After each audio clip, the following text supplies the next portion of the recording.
જય દ્વારકાધીશ, ઠાકર કરે ઠીક. તમારું સ્વાગત છે કનેક્ટ વિથ કેવિન.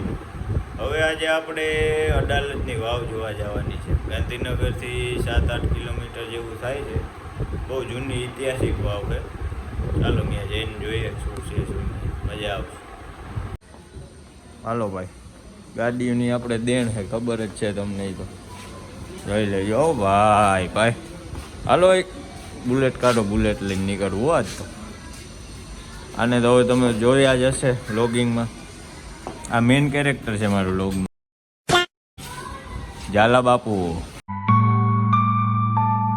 હાલો ભાઈ, આવી ગયા છીએ અડાલજની વાવ અને ટિકિટ છે અહીંયા. કેટલી ટિકિટ છે ભાઈ? વિદેશી નાગરિકના 300 રૂપિયા છે અને આપણે ભારતીય નાગરિકના 75 રૂપિયા. આ ઇતિહાસ છે અને રૂડીબાઈની વાવ પણ કહેવાય. અડાલજની વાવે કહેવાય ને રૂડીબાવની વાવે કહેવાય. આ વાવ છે અંડરગ્રાઉન્ડ બેઝમેન્ટમાં. ઊંડી વાવ છે, ઊંડી. જોઈ લેજો આ વાવનું કામ, જોઈ લેજો. વગર સિમેન્ટે બધું ઊભું કરેલું છે. સિમેન્ટ મારેલ જ નથી. તેમલા આમાં ક્યાંય સિમેન્ટ નથી મારેલું, ડાયરેક્ટ પથ્થર જ છે. જો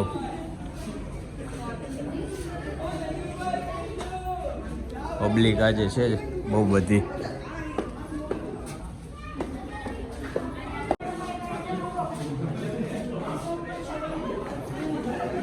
આમાં ક્યાંય સિમેન્ટ વાપરેલ જ નથી.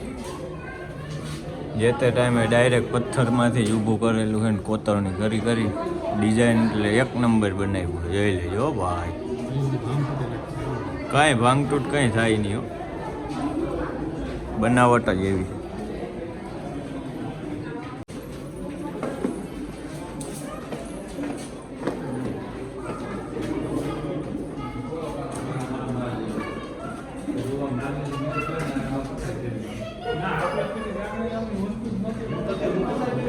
આ પાણી ભર્યું છે, વાવનું પાણી ભરવા માટે થઈને જ બનાવેલી છે.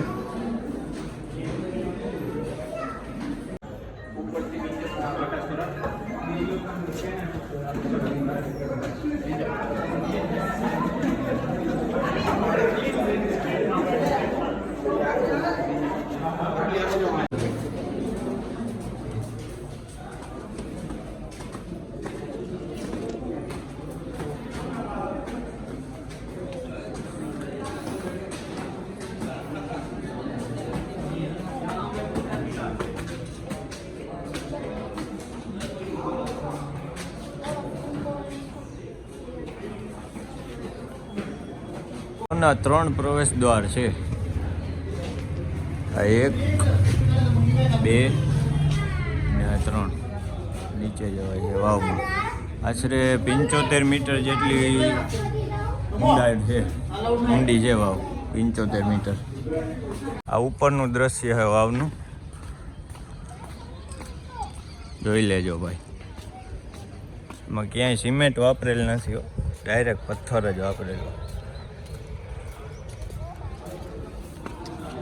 જોઈ લેજો ભાઈ, અહીંથી ડાયરેક્ટ દેખાશે વાવ, પાણી દેખાશે. એ ઊંડું ઊંડું દક્ષ, વાંથી પાણી દેખાય છે જો વાવનું.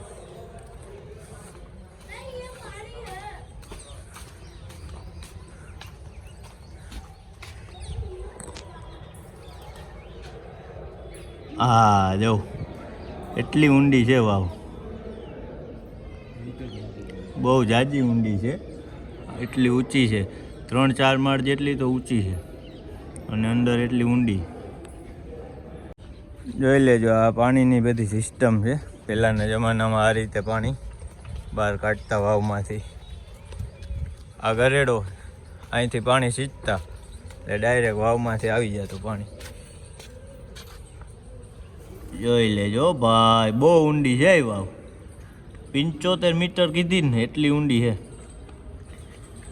આ પાણી બહુ ઓછું હતું ને પહેલાં આ વિસ્તારમાં, એના માટે થઈને આ કરેલું છે બધી. બાકી ઉપર તો ગાર્ડન ને એવું બધું છે. મસ્ત ગાર્ડન છે, વાતાવરણ સારું છે. અહીંથી સીડી પણ છે જો અંદર ઉતરવાની, જૂની વાવમાં ઉતરવાની સીડી છે. દેખાય અત્યારે બંધ રાખેલું છે. આપણા જેવા પહોંચી જાય તો ઉતરી જાય, કંઈ નક્કી ના હોય દક્ષ.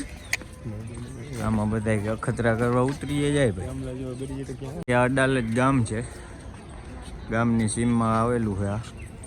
અને અત્યારે બહુ સારો વિકાસ થયેલો છે, બહુ પબ્લિક હોય છે, જોવા જેવું છે. એક વખત આવ્યા લાયક છે. અહીંયા બહુ બધા ફોટોગ્રાફી ને વિડીયો શૂટ ને થતું હોય છે, પ્રી વેડિંગ ના અંતે. એની કંઈક ફી હોય છે, પૈસા ભરવાના હોય છે, એવું બધું છે. બાકી ગાર્ડન મસ્ત છે, સારું વાતાવરણ છે, બેસવા જેવું. અહીંયા નાસ્તો પાણી લઈ આવવાની છૂટ છે, બહારથી ખાવા હોય તો નાના મોટું, કચરો નહીં વેરાવાનો. અમારે ઓલા બે જલધારામાં ગયા જલ પીવા, જો પી લીધું જલ. જલ મોરું ને ખારી વાયુનું પાણી હતું.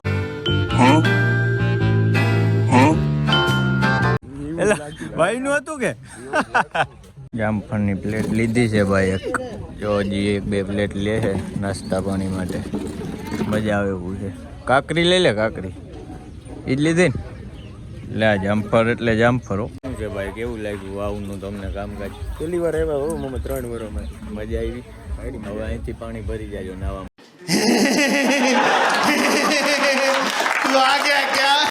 મામા પાણી હું મેં પીધું ને, મિક્સ પાણી હતું, ખારું મોરું ને આપણે નો ક્યાંકથી કાઢ્યું હોય.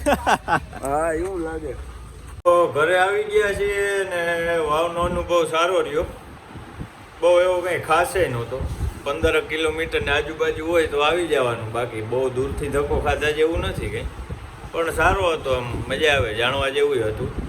એટલે વ્લોગ લાઈક કરો, સબસ્ક્રાઈબ કરો, શેર કરો, ગમ્યું હોય તો. જય દ્વારકાધીશ.